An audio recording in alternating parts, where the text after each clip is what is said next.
السلام علیکم ورحمۃ اللہ وبرکاتہ۔ اللہم صلی علی سیدنا محمد وعلی آل سیدنا محمد وبارک وسلم۔ برادران اسلام، ہم نے تو پچھلے ویڈیو میں یہ بات کی تھی کہ قرآن مجید فرقان حمید کی صورتوں کا جو تسلسل ہے وہ کمپلیٹ ہو جائے تو اس کے بعد تفہیم المسائل میں پڑھیں گے، لیکن بارہا اصرار کے بعد کہ ساتھ ساتھ یہ بھی آغاجی دیتے رہیں کیونکہ عقیدے کی حفاظت کے لیے ضروری ہے۔ سوال یہ ہے، کیا مردے سنتے ہیں؟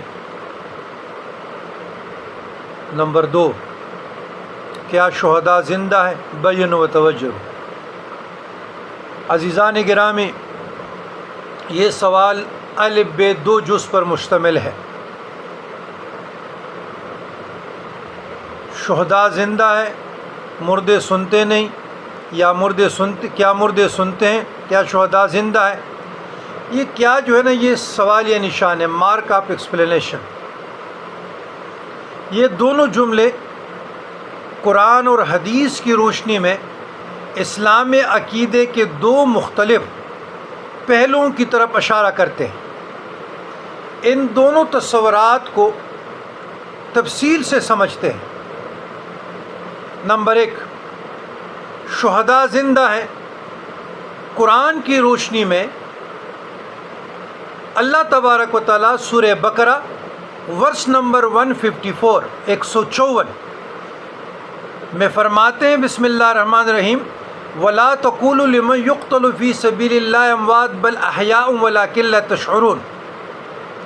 جو لوگ اللہ کی راہ میں مارے جائیں ان کو مردہ نہ کہو، بلکہ وہ زندہ ہے لیکن تمہیں شعور نہیں۔ ایک یہ دلیل۔ دوسری دلیل اسی طرح اللہ تبارک و تعالیٰ نے فرمایا سورہ آل عمران ورس نمبر 169، وَلَا تَحْسَبَنَّ الَّذِينَ قُتِلُوا فِي سَبِيلِ اللَّهِ أَمْوَاتًا بَلْ أَحْيَاءٌ عِندَ رَبِّهِمْ يُرْزَقُونَ۔ جو لوگ اللہ کی راہ میں قتل کیے گئے انہیں ہرگز مردہ نہ سمجھو، بلکہ وہ زندہ ہیں، اپنے رب کے پاس رزق پا رہے ہیں۔